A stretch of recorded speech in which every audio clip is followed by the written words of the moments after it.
তো দেখো গোপাল কিন্তু স্নান করে একদম রেডি হয়ে বসে আছে। গুড মর্নিং বন্ধুরা, তোমরা সবাই কেমন আছো? আশা করি সবাই অনেক অনেক ভালো আছো, আর আমিও ভালো আছি। আর এখন হচ্ছে ঘড়িতে 10:30 বাজে। এই দেখো উল্টো দেখা যাচ্ছে, কিন্তু এখন 10:30 বাজে। তো এখন থেকে আমি ব্লগটা শুরু করছি। আর কি বলো তো, অর্ধেক রান্না বান্না আমার হয়ে গিয়েছে, আর এখন আবারও আমি রান্না বসালাম। এখন চলে আসলাম ঠাকুর ঘরে। আর দেখো ঠাকুরের বাসন কোসন কিন্তু একদম মেজে ঘষে রেডি করে রেখে দিয়েছি। আর গোপালকে এইদিকে তো সকালেই তুলে দিয়েছিলাম, ওকে খাইয়ে টাইয়ে দিয়ে ওকে বসিয়ে রেখে দিয়েছি। দেখো কিন্তু জামা পরাইনি, মানে এত গরম পড়ছে, শুধু একটা প্যান্ট পরিয়ে আর খেলনা টেলনা দিয়ে কিন্তু বসিয়ে রেখে দিয়েছি।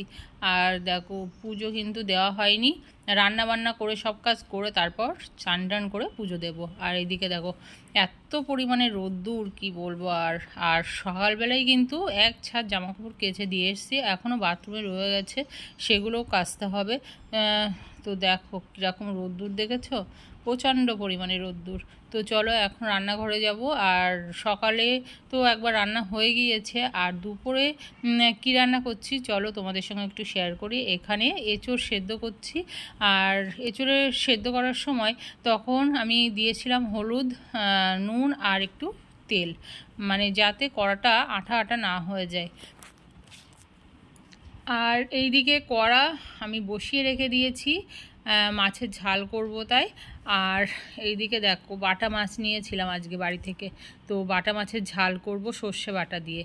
আর দেখো সাইডে রয়েছে মানে সকালে যেটা রান্না করেছিলাম পটল ভাজা, আলু উচ্ছে ভাজা।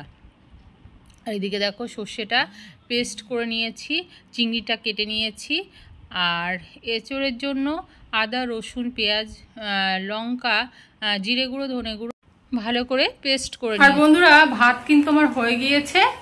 তো সকালে যেহেতু রান্না বান্না আমি করে নিই, তো সকালবেলায় ভাতটা করে নিয়েছিলাম। আর তারপরে কাজকর্ম করে মানে এক ছাদ জামা কাপড় কেচে দিয়েছি, জানো না, প্রচুর জামা কাপড় কেচেছি। আর এখনো মানে বিছানার চাদর দিয়ে কাঁথা দিয়ে কম্বল দিয়ে এখনো বাথরুমের মধ্যে রয়েছে, সেগুলো এখন কাচবো।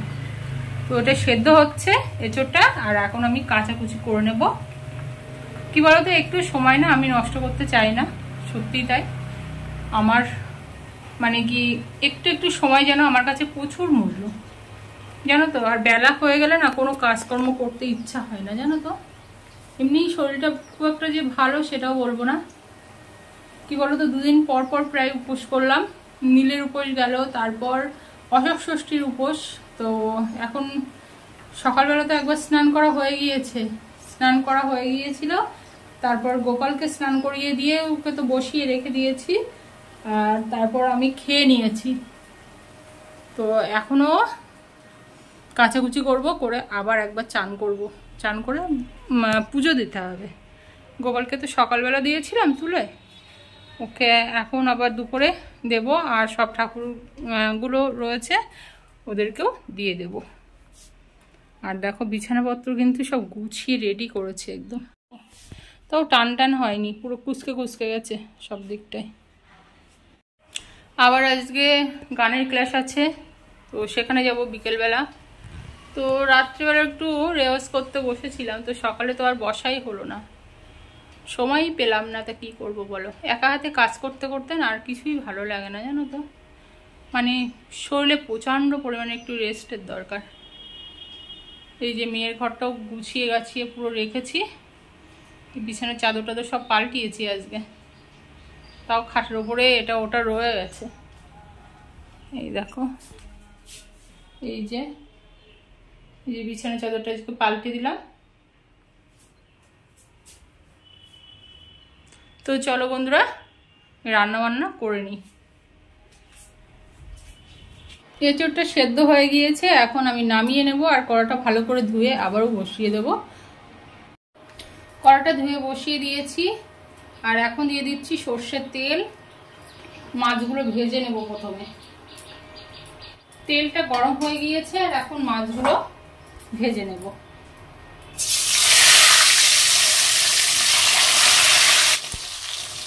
মাছের এক পিঠ ভাজা হয়ে গিয়েছে, এখন আমি উল্টে দিচ্ছি। এদিকে কড়াইতে তেল দিয়ে দিয়েছি আর তেলটা গরম হয়ে গিয়েছে। আর এখন আমি দিয়ে দিচ্ছি জিরে ফোড়ন। এটা হয়ে গিয়েছে, এখন তুলে নিচ্ছি। আর এই তেলের মধ্যে এখন আমি দিয়ে দেব পেঁয়াজ।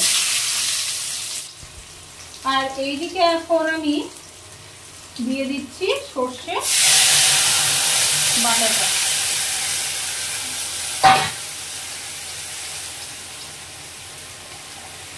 এই যে ছিবড়িগুলো আমি ফেলে দেব। নুন আর দিচ্ছি হলুদ, নাড়াচাড়া করে দিচ্ছি। ওইদিকে ঝোলটা ফুটে উঠেছে আর এখন মাছগুলো দিয়ে দিচ্ছি।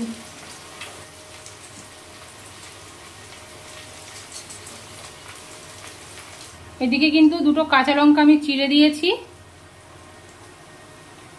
আর এদিকে পেঁয়াজটাও হয়ে গিয়েছে। এখন দিয়ে দিচ্ছি পেস্ট করা আদা রসুন আর লঙ্কা দিয়ে দিলাম, দিয়ে ভালো করে কষিয়ে নেব। আর মাছের ঝালটা এখন ঢাকা দিয়ে দিয়েছি আমি। এখন কেটে রাখা টমেটোটা দিয়ে দিলাম, দিয়ে ভালো করে কষিয়ে নেব মশলার সাথে। মাছের ঝালটা হয়ে গিয়েছে। এইদিকে চামচের মতন দিলাম সর্ষের তেল, দিয়ে আর ফুটাবো না, গ্যাসটা অফ করে দিলাম। এই যে বন্ধুরা মাছের ঝাল হয়ে গিয়েছে। কি হলুদ গুঁড়ো দিচ্ছি, নুন। মাছের ঝালটা নামিয়ে ওইদিকে কড়াটা আবারও বসিয়ে দিয়েছি। আর এখন চিংড়িগুলো একটু ভেজে নেব। যেহেতু মেয়ে কি বলতো চিংড়ি খায় না, তো তার জন্য আলাদা করে ভেজে নিচ্ছি। আর ওর জন্য এঁচোড়টা তুলে রাখবো, তারপর কিন্তু চিংড়িটা দেবো। তো এখন শুধু একটু জল দিয়েই ভেজে নেব, এখানে তেল টেল কিছুই দেবো না। মশলাটা কষানো হয়ে গিয়েছে এঁচোড়ের। আর এখন এঁচোড়গুলো দিয়ে দিচ্ছি। আলাদা করে কিন্তু ভাজলাম না, কেননা অনেকটাই তেল দিয়েছি। এই তেলের সঙ্গেই কিন্তু ভেজে নেব। দিচ্ছি একটু ঢাকা, আর আঁচটা একদম কমিয়ে দিলাম। ওইদিকে তার এই এঁচোড়ের তরকারিটা হোক, আর এইদিকে কিন্তু আমি বাসন কোসন মেজে ঘষে নিচ্ছি। কি বলতো, রান্না করতে করতে যদি বাসন কোসন মেজে ঘষে নেওয়া হয় না, তাহলে কিন্তু বেশি বাসন কোসন আর হয় না, জানো তো। আমি কিন্তু যখনই রান্না করতে আসি অল্প অল্প করে কিন্তু বাসন কোসন এইভাবে মেজে নিই। তো বাসন কোসনগুলো কিন্তু মেজে নিয়ে আর ফটাফট এখন ধুয়ে নেব। তো চলো ধুয়ে রেখে দিই বাসনগুলো। এঁচোড়টা কষানো হয়ে গিয়েছে। আর এখন আমি দিয়ে দেব জল। আর একদম কিন্তু সেদ্ধ হয়ে গেছে কষাতে কষাতে, এই যে সেদ্ধ হয়ে গেছে একদম। আর এখন দিয়ে দিচ্ছি অল্প করে জল, ঢাকা দিয়ে দিচ্ছি। দিয়ে দিয়েছি নুন, আর দিচ্ছি এখন ঢাকা, একটু সেদ্ধ হোক। দিয়ে দিচ্ছি অল্প একটু চিনি মেয়ের জন্য। এখন আমি তুলে নিচ্ছি। দিয়ে দিচ্ছি চিংড়ি,